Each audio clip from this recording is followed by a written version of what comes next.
भारत की धरती अपने भीतर अनगिनत रहस्य और खजाना समेटे हुए है। लेकिन क्या आप जानते हैं कि हमारे देश में एक ऐसी नदी भी बहती है जो सचमुच सोना उगलती है। प्रकृति के अजूबों की बात करें तो झारखंड की स्वर्णरेखा नदी का नाम सबसे ऊपर आता है। ये महज एक नदी नहीं बल्कि सदियों से उन लोगों के लिए उम्मीद की एक किरण है जिन्होंने इसके रेत में अपना भाग्य तलाशा है। क्या आपने कभी ऐसी नदी के बारे में सुना है जिसके पानी में सोना बहता हो? भारत के पूर्वी हिस्से में एक ऐसी रहस्यमय नदी है जिसकी रेत को छानकर लोग आज भी मालामाल होते हैं।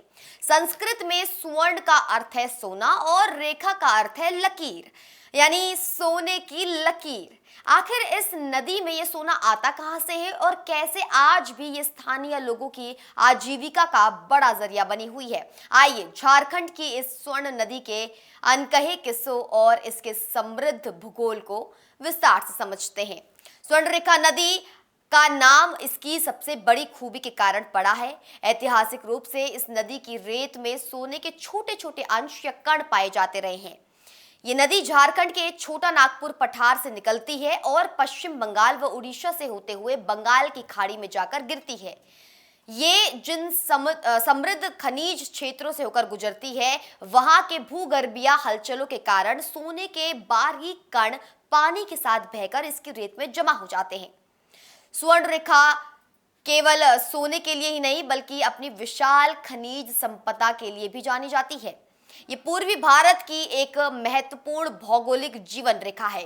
इसके किनारे बसी सभ्यताओं ने न केवल खेती किसानी के लिए इसके जल का उपयोग किया बल्कि इसके तटों पर मिलने वाले खनिजों ने इस पूरे क्षेत्र को औद्योगिक रूप से भी सशक्त बनाया है।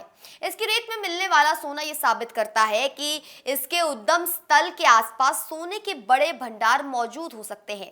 सदियों से स्थानीय ग्रामीण और आदिवासी परिवार इस नदी के किनारे घंटों मेहनत करते हैं। वे नदी की रेत को बड़े बर्तनों में छानते हैं और उसमें से सोने की जो कण हैं उन्हें अलग करते हैं। हालांकि ये काम बहुत मेहनत भरा है, लेकिन कई परिवारों के लिए ये उनकी आजीविका का मुख्य साधन रहा है। स्वर्ण और रेखा शब्दों का मेल इस नदी के ऐतिहासिक खनन संबंधों को और भी पुख्ता करता है। स्वर्ण रेखा नदी प्रकृति के उस उदार रूप का प्रतीक है जहां पानी के साथ साथ समृद्धि भी बहती है। ये नदी हमें याद दिलाती है कि हमारी नदियां केवल जल का स्रोत नहीं बल्कि हमारी संस्कृति और अर्थव्यवस्था का अटूट हिस्सा रही हैं। आज भी जब लोग इसकी रेत में चमकता हुआ सोना देखते हैं तो उन्हें प्रकृति के इस अनमोल उपहार पर गर्व महसूस होता है। आपको इस बारे में क्या कहना है? क्या प्रतिक्रिया है आपकी और क्या आप ये फैक्ट हमारे देश की नदियों के बारे में जानते थे? मुझे कमेंट बॉक्स में जरूर बताएं और ऐसी और वीडियोस के लिए बने रहें सिर्फ और सिर्फ इंडिया न्यूज़ पर। नमस्कार।